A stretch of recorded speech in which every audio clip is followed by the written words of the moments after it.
from Eastern Arctic. My name is George Krengnektak, and I live outdoor life. I like living outdoor life all my life. I work once in a while, make money, but good enough to stay outdoors and live for the summer. And the longest I stay sometimes is 3 summers. Never go to town. All this, we eat in the raw caribou. We make tea out of them leaves, and that's all we get. And we use salt for the ocean salt, to dry it up and make salt out of it.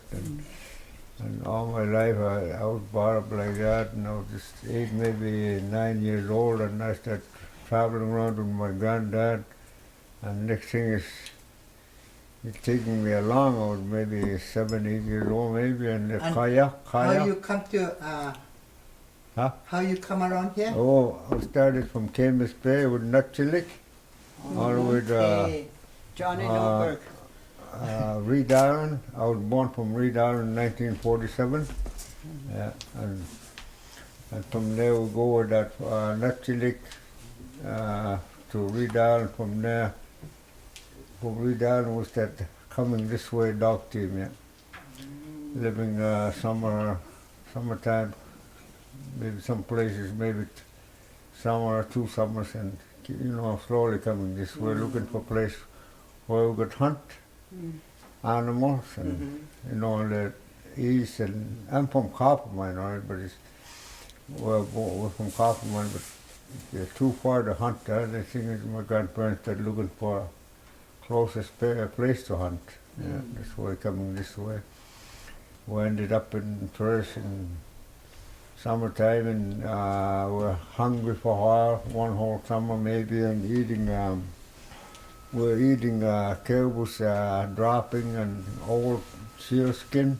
That's the worst part to eat, seal skin, old one, dried up. We had to use the wood and round wood, like had to scrape all the hair off, and after that we boil it. Yeah, that's a tough life I went through there, and from there, whole summer and springtime before fall time, my granddad, he go out in the land for a couple of days looking for place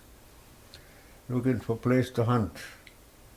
So he went out 2 days later. He come back. He said he finally found a place to live. He said it was top of the Pin One, Bragg River. That's where I ended up from there for 3 summers.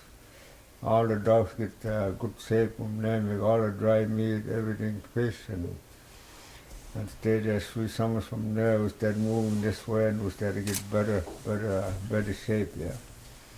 And that was in what, 50s, yeah? It must be on 50s, yeah. From around there, and I keep coming along this way. And next thing was my grandmother was in a clavicle, that's why I had a TV. He was in they told her, doctor told him he could get close as possible so he could go home from a clavicle. They had a hospital in a clavicle at that time. So a couple of times he went to Tuck, I think, my granddad, yeah, dog team, to a clavicle and back again east. Yeah. And from there, we started coming close this way, and we ended up in Cape Perry and lived there so many years. And from there, and finally my grandmother, they shipped me from a clavicle to Cape Perry. So from there we started together, whole family. And from there, that's hunting along and living in land, studying, and I was growing up, and I started learning about everything, what my granddad do and everything, and showed me how to hunt, and polar bears, caribous, and what get my own dog. So as I turned 16, they told me they can't live with me anymore. It's just like they just throw me out. See?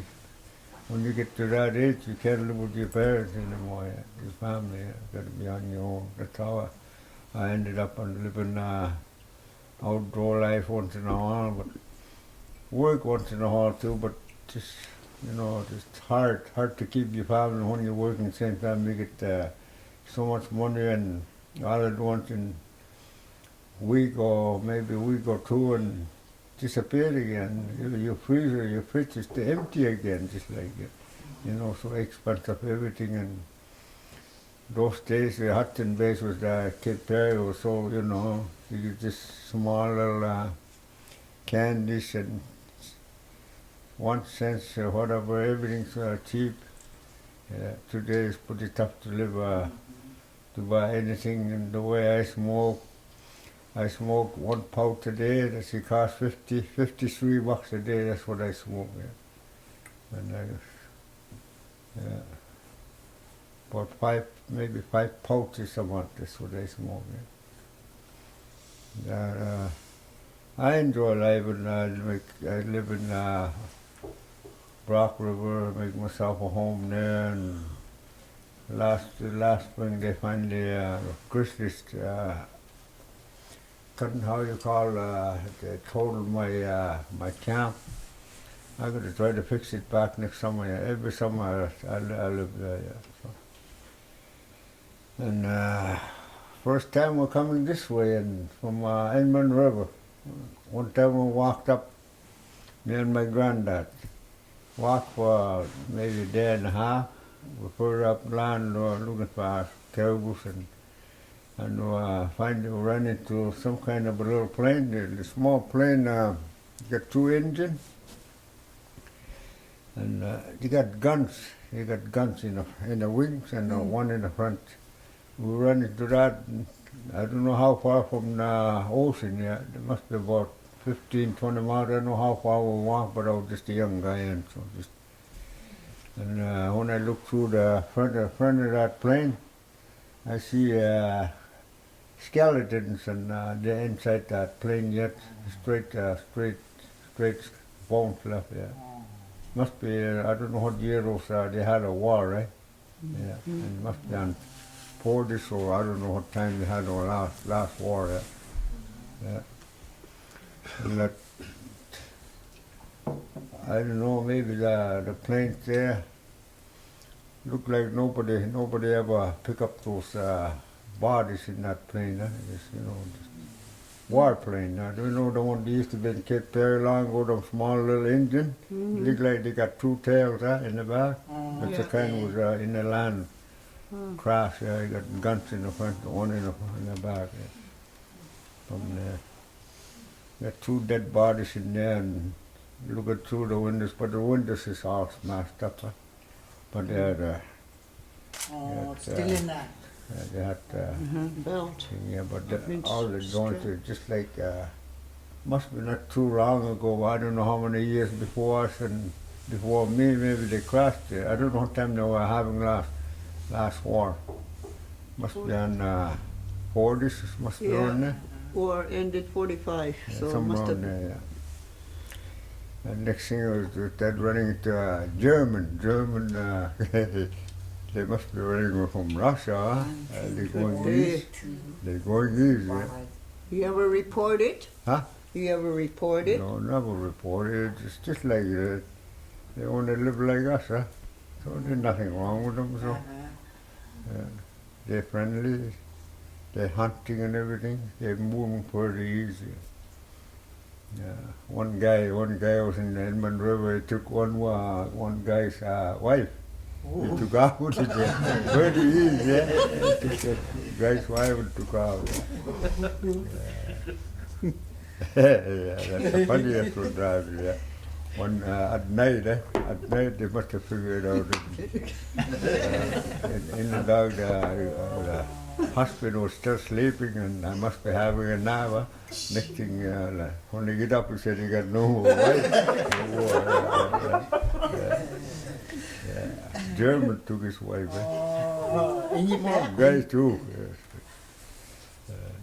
Inuvialuit, that woman? Yeah? That woman was Inuvialuit? Yeah, he's Eskimo, yeah. Yeah, from there. I live in not bad of a life, and now I'm happy, feeding my family and keep teaching them in land and show them what I do for everything, and at the time I enjoy it and look after their food, make enough for myself and my families. I don't just hunt one day. When I get enough, I quit. Yeah, enough for a year. Yeah, that's what I learned from my granddad. Like they make dry meat, dry fish. And a couple of times I heard what she was saying about them I was coming across. I used to have a little sailboat from Cape Perry, maybe a short little 14-footer, maybe. You know those old boats. You got a big thing in the back, and that way the boat don't do this. And then when it gets, it stays like that. That's what I had, and not tippy, yeah. Yeah, dinghy, Yeah, dinghy. Next thing is dinghy, yeah. next thing I was looking, I had a little bit windy, and I was traveling kind of sidewind from west wind and sidewind. Just like I started to see island in the front of me. Looks pretty big island. I'm heading straight for it. And I keep wondering when I started to get closer. Next thing it started to get black. About maybe from here to the TV over there, I finally recognized it. There was a bullhead there. And after that, it went down. When it went down, I was going across. And next thing I was just nervous and shaking, holding my akhon and everything, my sail. Next thing he come outside of me, outside of me, right there. I could see his eye looking at me. And so after he looked at me for a little while, and he never blow. He must have known he's going to wet me and that bullhead. So he never blow. So he went down real slow. I figure, I don't know where this time is going to come out. When I look back, he's right behind me. He's just really looking at me, that guy. What I'm doing, yeah. Boy, it was a dangerous thing I ever run into when I was just a young guy, yeah. That must be my phone, huh? Must be. Yeah, but just shut it up, hang it up. Shut my mouth. Oh yeah, it's over here. I'll show him my pictures up. Yeah, get it. Yeah. I used to sail from Cape Perry to Brock River till I turned about 16 years old. Paddling sometime, wishing, boy, I could get a wind and get blisters all over my hand, or waiting for wind to go. I was hunting in Brock River every whole summer. I had dogs up there and leave them for maybe just about a week. I leave them in my camp. I had a tent up there. I was making dry fish, dry meat, everything. And after that, when I get sorted a little bit, and I go sail back to Cape Perry in Hudson Bay, and a couple of days and sail back. And really beautiful life. Nice. Sometimes grizzlies. I always have 4 dogs in the east corner in my tent. Make sure they wake me up before they tear my tent down. I had a stage full of meat, everything packed, bring back everything. I make everything for myself, dry meat. Oh, I figure I went down there last time before fall, and so I set 4 seal hooks on top the east pole before my dry meat on top. A week later, I go back. I had a grizzly hanging in my pole. I had it hooked up right there. After that, I was trying to figure out how much I give him 30. It took me about 15 minutes, I think, to trying to figure out how I'm going to get that grizzly out of my that pole from my dry meat stage. thing 15 minutes later, my mind clicked. Oh, I didn't know I got a hacksaw. I cut my hacksaw and my dog chain, you know, dog chain for that hook, steel hook. Yeah. Cut it off. I was trying really hard to get it up. Little over 6 foot grizzly. Oh, that's heavy, yeah. Next thing I cut this chain out and brought it down. And all my life is just still yet, and I stay outdoors a lot. I got family, a lot of Krengnektak, and keep them happy, show them what I'm doing, teach them. I talk to them a lot in my language and Eskimo. Yeah, but they always answer me back in English. And now, sometimes, some years I have tough time, but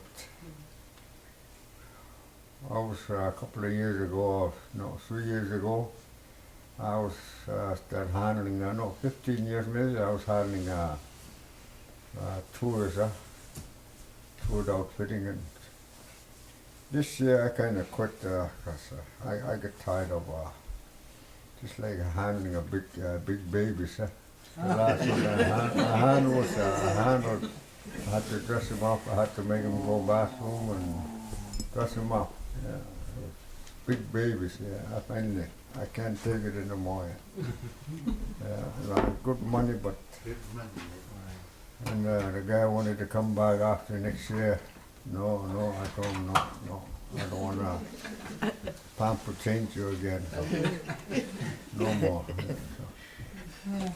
Oh, they got a lot of money. Just good money, but it's tough work. Old people? Old people, yeah. Tourists, taking them out, yeah. I just finally quit this year, but not really, but I'm looking, kind of thinking about it.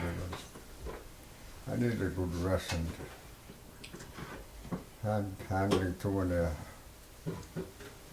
big peoples. I'm old enough too, but first one I took out with that guy were making going bathrooms that in my helper. He couldn't take it anymore. He took our home next day. Can't handle it. Yeah. Like handling a big baby. Yeah. Putting his clothes on and everything. The next day I set him up to a big 10 plus polar bear. I told him, okay, go ahead, shoot that polar bear. He said his hand can't even pull a trigger. So cold, What was cold. the temperature? He was 80, pretty close to 90-some years old. Pretty close to 100, yeah. Oh, Tourists, my yeah. goodness. How cold? Huh? How cold it was? Oh, must be about 70-some, some around there. 70, 40, some. Oh, cold? Yeah. Yeah, it was about maybe 70, maybe 40, some around there, but never really how I travel with them, but I know how cold sometimes. When I can hardly move, it's pretty cold. Yeah, it's pretty cold. 4 years ago, I went through finally a tough time. I met a guy from Russia. He got an over 11-foot polar bear. So that's after we skin it. Before we skin it, we're trying to pull it out of crack, open crack, and a hell of a time trying to pull that polar bear out. The guy killed it inside a crack. I told him, you shoot it just before, when I get close to it, make sure you blow his head or neck out ready with a hook.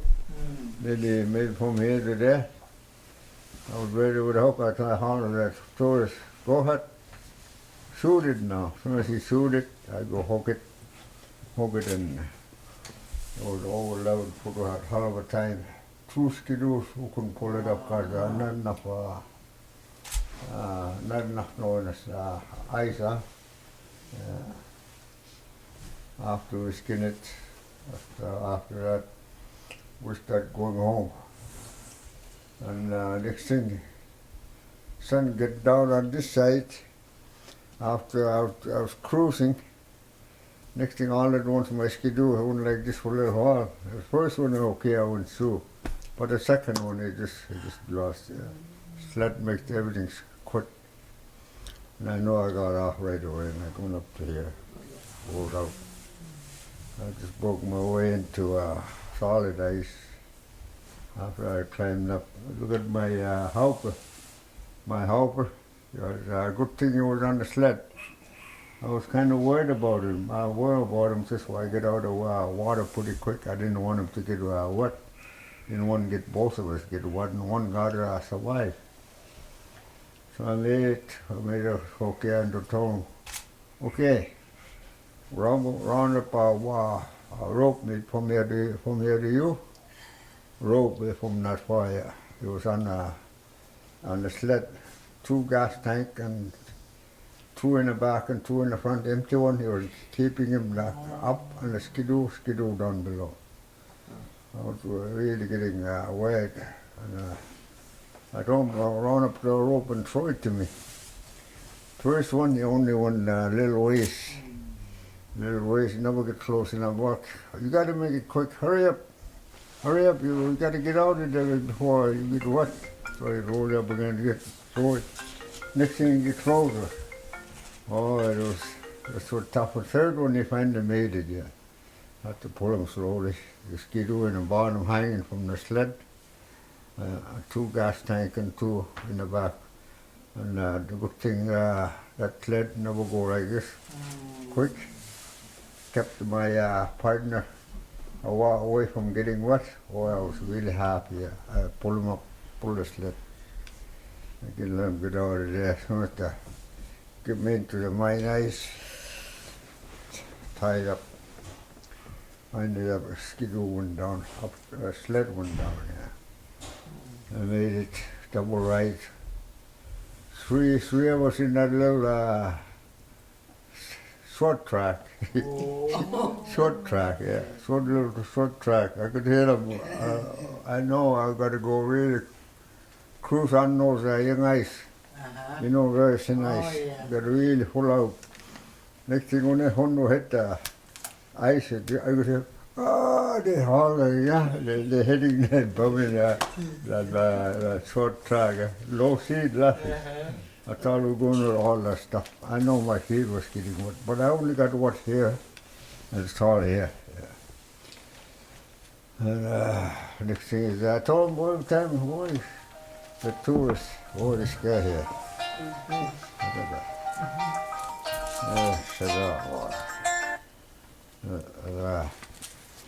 I told him, boy, you guys got to home right away, but we can't stay too long. You guys got to make me get freeze, and you got to already rangers already, so they are going to go meet us halfway to Rock River and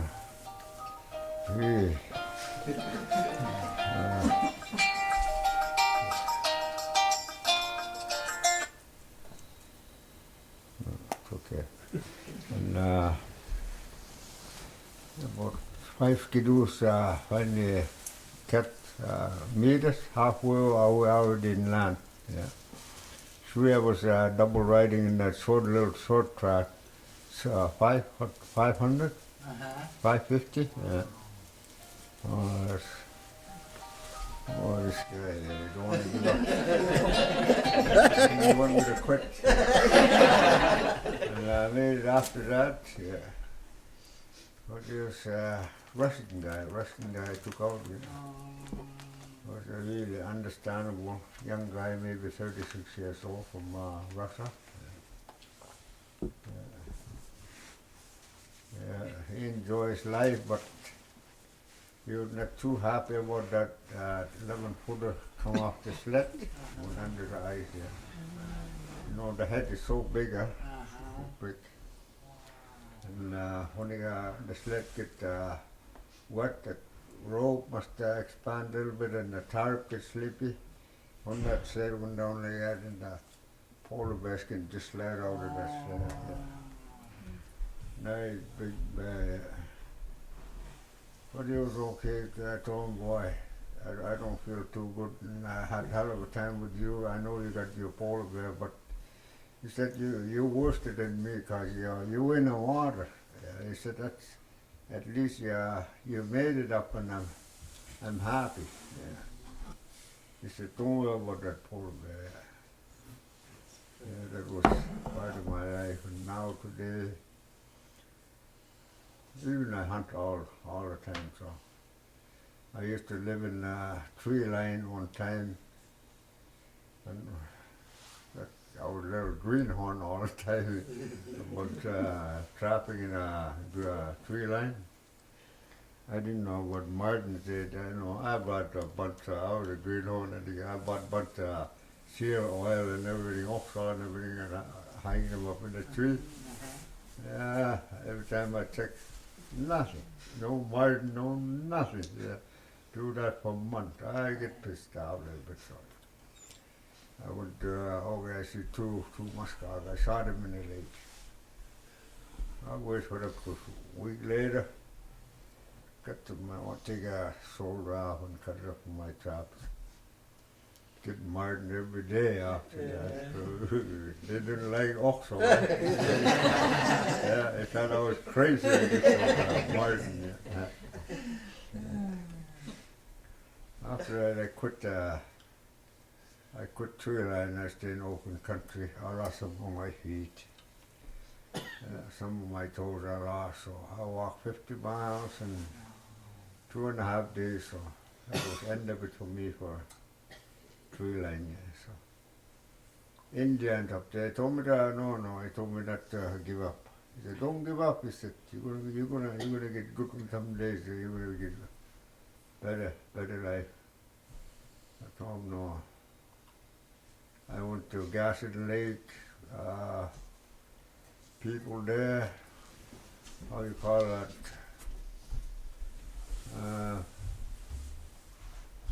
Them guys from Cobra Lake. I was right up there with them. Yeah. From Cobra Lake all the way. I was right out of my territory. Yeah. I traveled that far, so I enjoy life. So till today, I'm just staying here home. Hunt whole summer again. I don't know. Start hunting again probably maybe January or something. Only till May, April, May. Polar bear. Yeah. That's part of my life. I like feeding my family. What my parents showed me how to flush polar bear. I flush polar bear myself. Do fish, everything. Yeah. Good living. Yeah. Make my dog park summertime. 3 dogs all the time. I walk with them. They don't chase caribou. They just stay behind me. When I crawl, them 3 dogs they crawl to. They're so trained. Huh? When I start crawling, they crawl behind me. After they go down, they go there. They know they're gonna go pack. That's the level I was brought up in. Still yet, I'm doing it sometime. I'm getting a little slower. And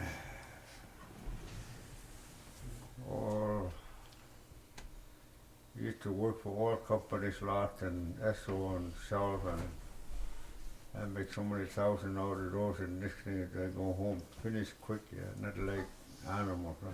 Yeah. So I had to quit working for oil companies. Yeah. Make a lot of money, but can't go whole winter to feed my family. Yeah. So the last work I done is with 85 oil companies. Yeah.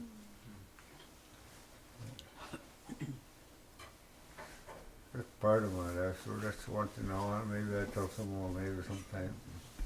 Good enough. I'm overboiling. Very good stories, thank you. Yeah. Thanks, George. I got a little more yet, some more yet there. I'm going to do it yet. I don't want to blow the whole thing in one time. I got no more to say. Yeah, I gotta keep some for 3 more days.